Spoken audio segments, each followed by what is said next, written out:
자, 오늘 기도 제목 같이 한번 따라 하실까요?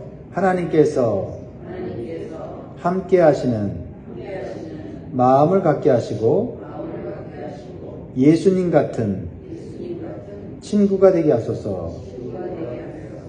아멘.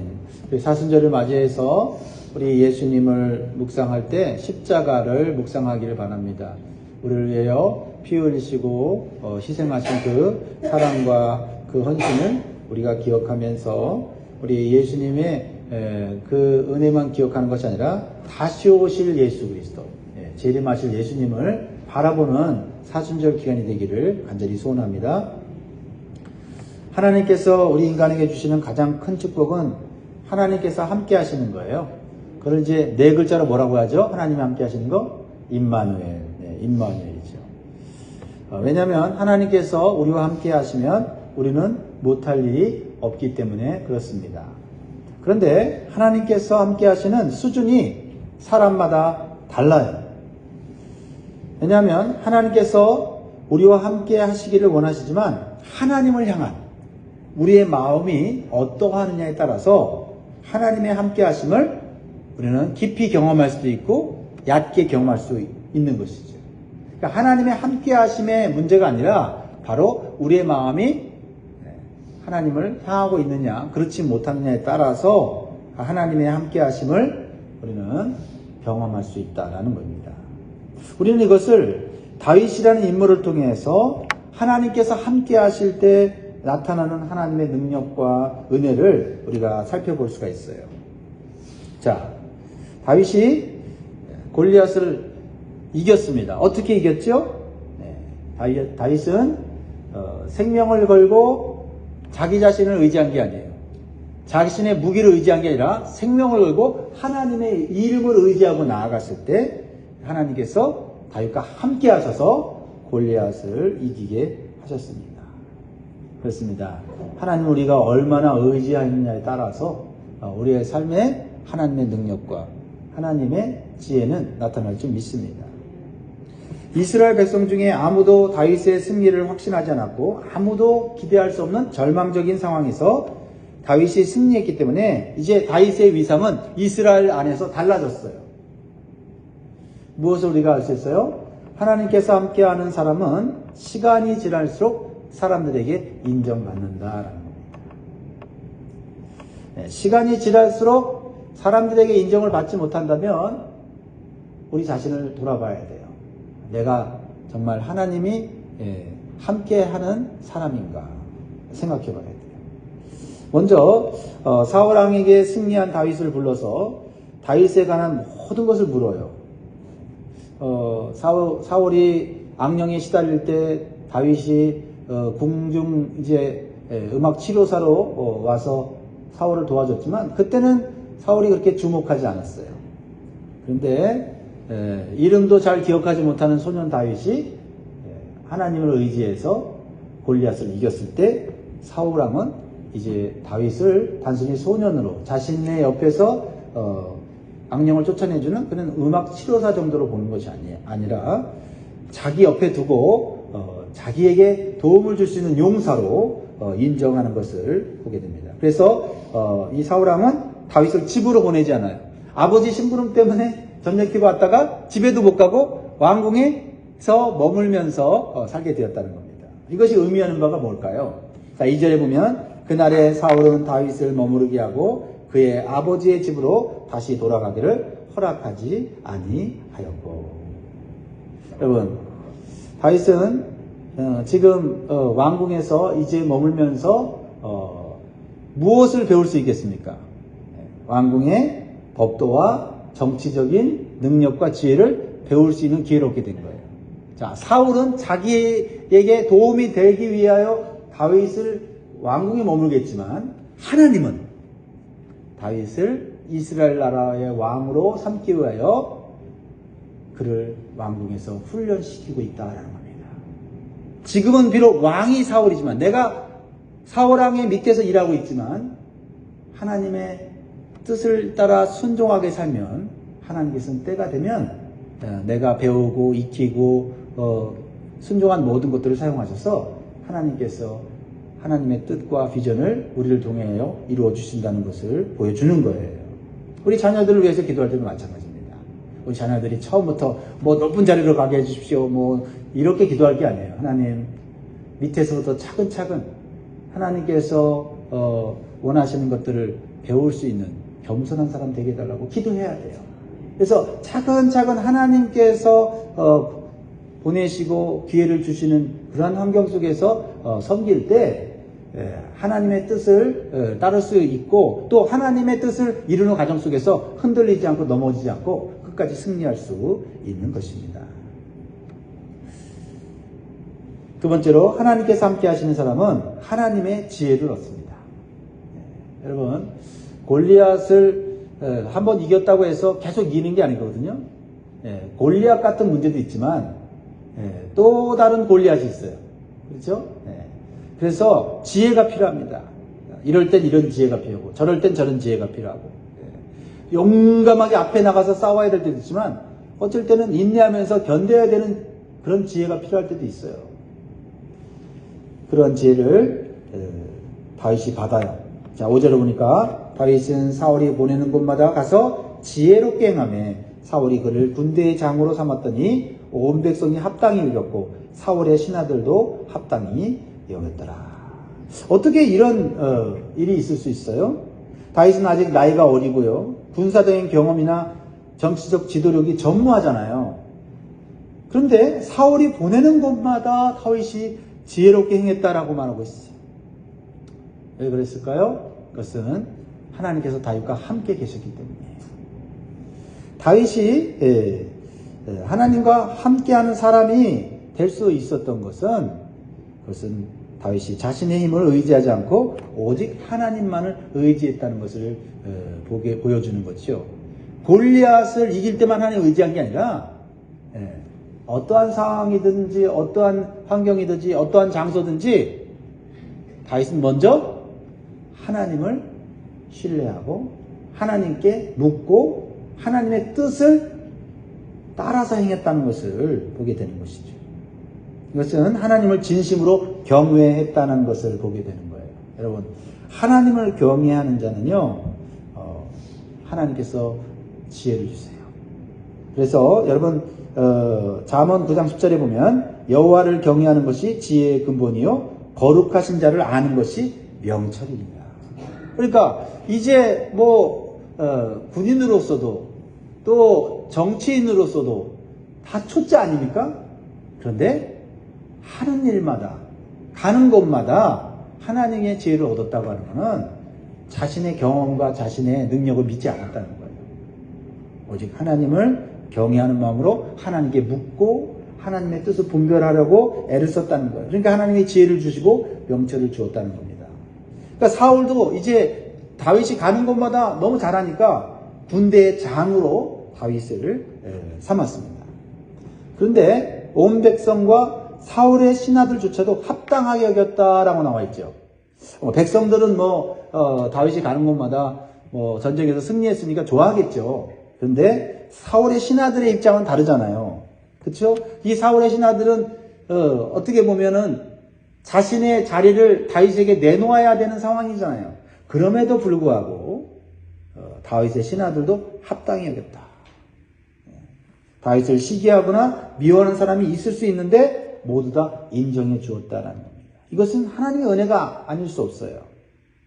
그러나 또 다윗에게 어떤 면모가 있었냐면 다윗은 자신을 드러내지 않고 하나님의 이름을 높이며 겸손한 태도를 보였기 때문에 사람들의 시기와 질투를 받지 않은 거예요. 그래서 잠언 11장 2절에 보면 교만이 오면 욕도 오거니와 겸손한 자에게는 지혜가 있나니라. 그러므로 우리가 지혜를 얻기 위해서 하나님을 경외하는 사람이 되기를 바랍니다. 그리고 사람 앞에서는 하나님을 드러내고 겸손하시기를 주의 이름으로 축복합니다. 세 번째로 하나님께서 함께 하시는 사람은 생명을 주는 사랑을 하게 돼요. 오늘 본문의 핵심이에요. 생명을 주는 사람. 여러분, 다윗의 인생에 있어서 가장 큰 도움을 준 사람은요, 다른 사람이 아니라 사울의 아들인 요나단이었어요. 다윗은 요나단을 만남으로 인해서 그의 인생이 위기를 만날 때 그 요나단으로 인하여서 생명을 구원받게 돼요. 요나단은 매우 특별한 사람이에요. 다윗을 자신의 생명과 같이 사랑했다 그랬어요. 1절 보세요. 다윗이 사울에게 말하기를 마침에 요나단의 마음이 다윗의 마음과 하나가 되어 요나단이 그를 자기 생명같이 사랑하니라. 그리고 요나단이 왜 다윗을 생명같이 사랑했을까요? 그럴 이유가 있을까요?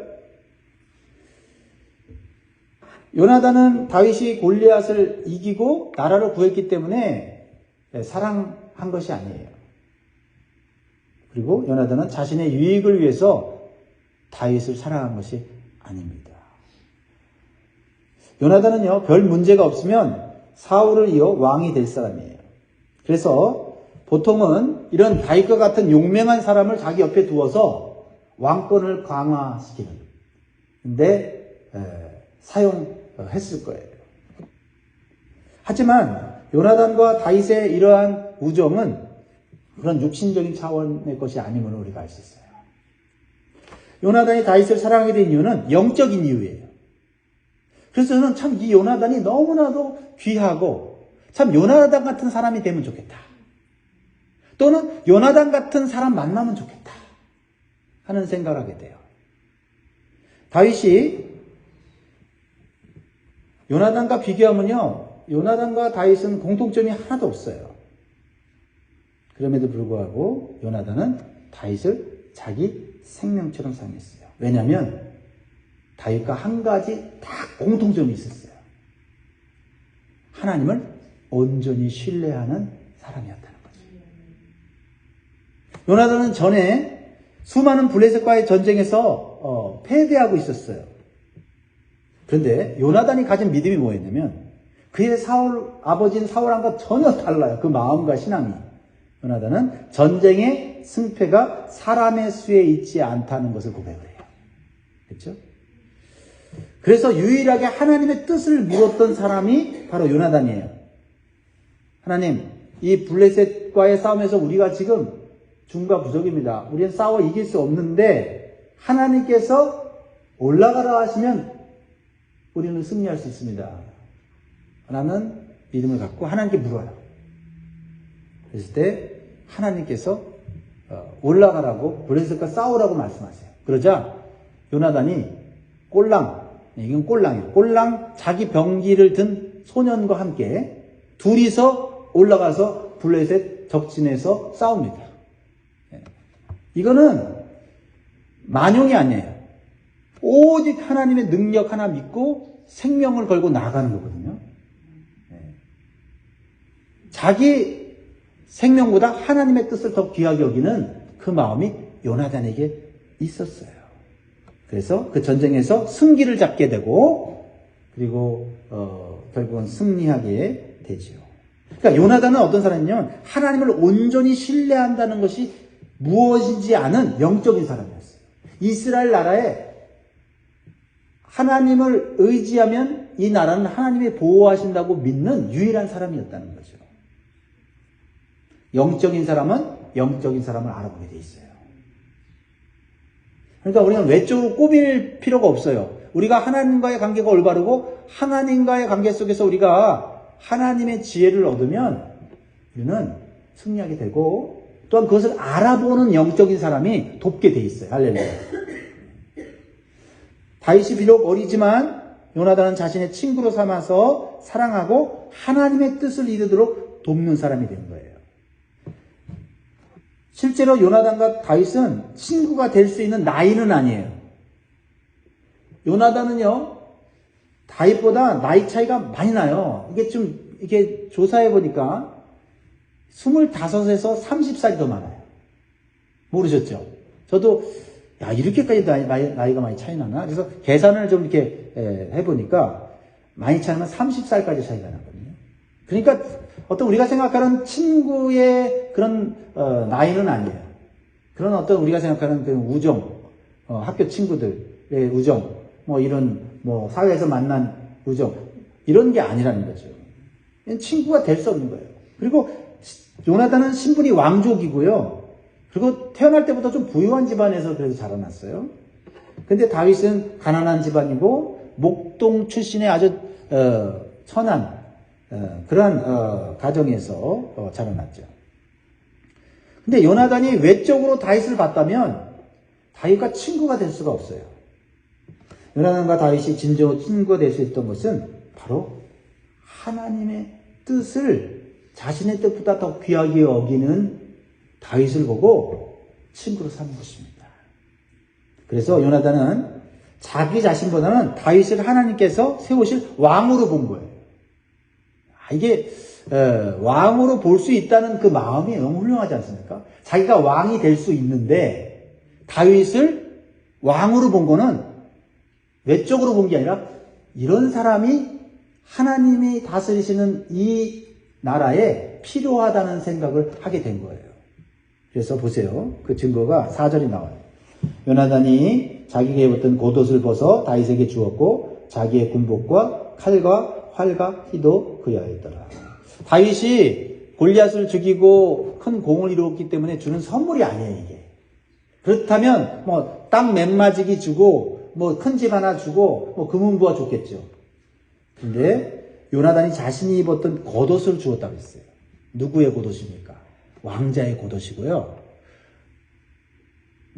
조도시대로 말하면 세자, 이제 왕의 자리에 오를 후계자로서 입고 있는 옷이에요. 그게 달라요, 옷이요. 그 옷을 주었다는 거예요. 그것은 무슨 의미예요? 다윗은 자신과 같은 왕자요 형제라고 여겼다는 거죠. 참 특별한 마음을 가진 사람이에요. 그리고 이스라엘 왕은 자기 자신보다는 다윗이 되는 것이 이 나라를 위해 좋다고 인정해 준 겁니다. 여러분, 요나단은 아버지 사울이 왕으로서 이스라엘 나라를 다스리고 있었지만 하나님의 뜻이 아니라 자신의 욕심과 명예심으로 왕의 자리를 유지하고 있다는 걸 봤어요. 요나단은 아버지 사울을 존중했습니다. 육신적으로 존중했지만 영적으로는 하나님이 세우실 왕은 아니라고 깨달았다는 거예요. 이스라엘 나라는 하나님의 뜻대로 다스릴 신실한 왕, 신정 정치를 할 왕이 필요하다는 것을 알았던 거예요. 그리고 자신의 군복과 칼과 활과 띠를 줬다는 건 뭘까요? 다윗이 왕이 될 때까지 생명을 끝까지 지키겠다고 하는 사랑과 헌신을 보여주는 거예요. 그러니까 우리가 보통 이 요나단과 다윗의 관계를 아름다운 친구의 관계, 우정으로 보지만 그 이상이에요. 영적인 관계였다는 거죠. 이런 영적인 관계에 있을 때 우리는 그 안에서 하나님의 사랑, 은혜를 경험하게 되고 그 안에서 큰 위로를 얻게 되는 거예요. 우리 성도들이 가져야 될 이 관계가 바로 요나단과 다윗의 관계예요. 이런 친구를 가져야 돼요. 이런 친구가 돼야 되는 거죠. 나이를 뛰어넘고 신분을 뛰어넘고 나보다는 내 친구가 더 잘 되기를 바라는 마음. 친구가 잘 됐을 때 진정한 기쁨과 행복을 누릴 수 있는 영적인 마음. 이거 아무나 갖는 거 아니거든요. 그런 관계예요. 그래서 부러운 거예요.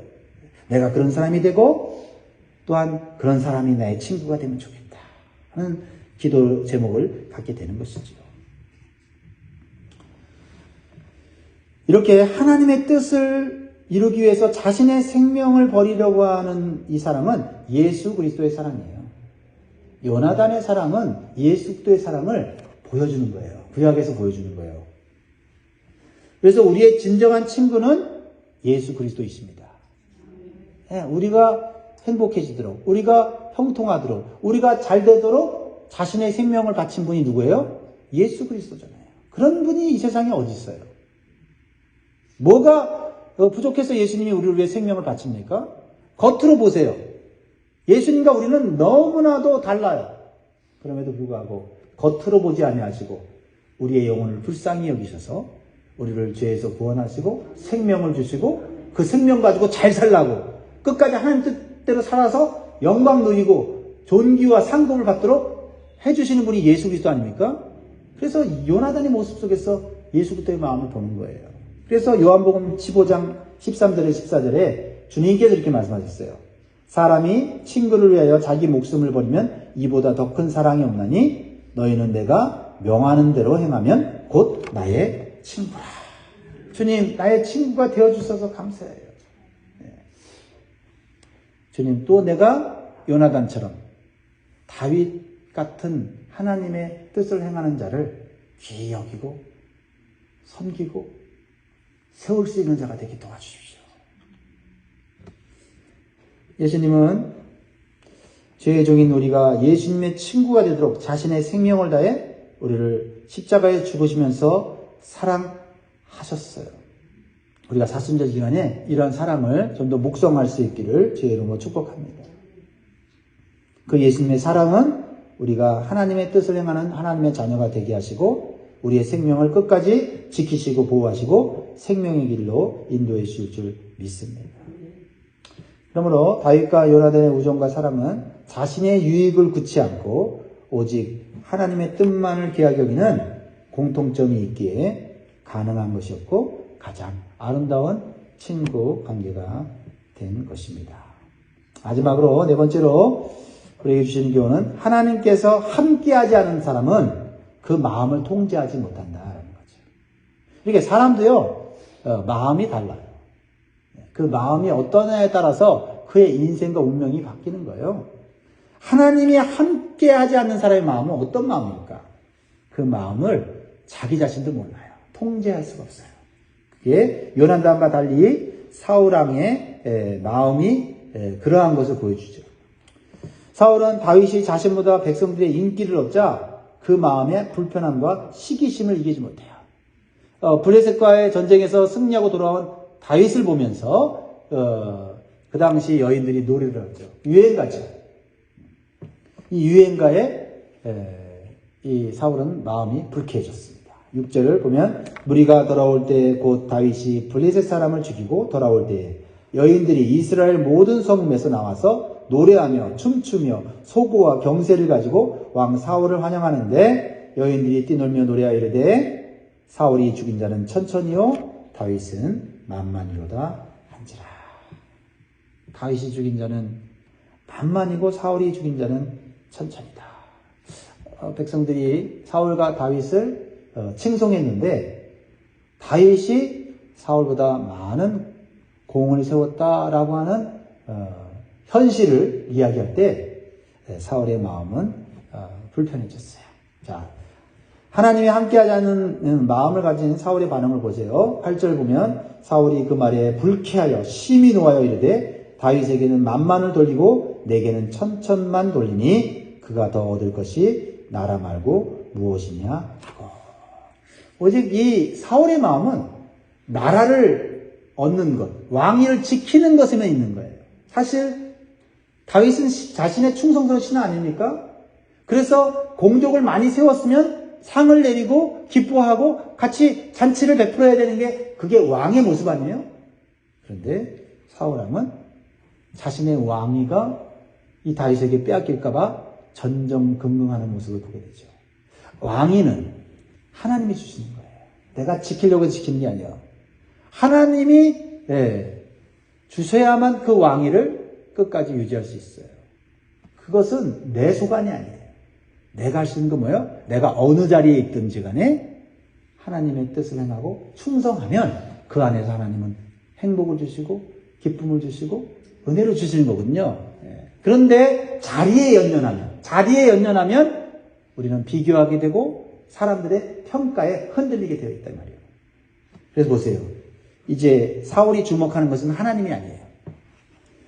그날 후로 9절에 그날 후로 사울이 다윗을 주목하였더라. 여러분, 하나님이 아니라 사람을 주목하기 시작할 때 우리의 마음은 지옥이 돼요. 사울의 마음은 아들 요나단의 마음과 같지 않았습니다. 처음에는 다윗을 사랑했지만 다윗이 자기보다 백성들에게 인정을 받게 되자 시기하고 미워하게 됩니다. 왜 사람의 마음이 변할까요? 마음의 중심이 하나님이 아니라 자기 자신에게 있었기 때문입니다. 그러므로 우리는 하나님이 아니라 사람의 인정과 칭찬을 받으려고 할 때 우리의 마음은 사람의 평가에 따라 좌지우지되고 행복과 평안을 잃어버리게 돼 있어요. 그래서 잠언 4장 23절에 모든 지킬 만한 것 중에 더욱 네 마음을 지키라. 생명이 근원이 이에서 남이니라. 여러분 오늘 마음 지키세요. 우리 마음을 지키지 못할 때 마귀는 여지없이 우리 마음에 들어와서 우리의 마음을 흔들어 놓을 거예요. 하나님이 우리의 마음을 주관하도록 성령을 구하시고 하나님 말씀으로 채우시기를 주의 이름으로 축복합니다. 같이 기도하겠습니다.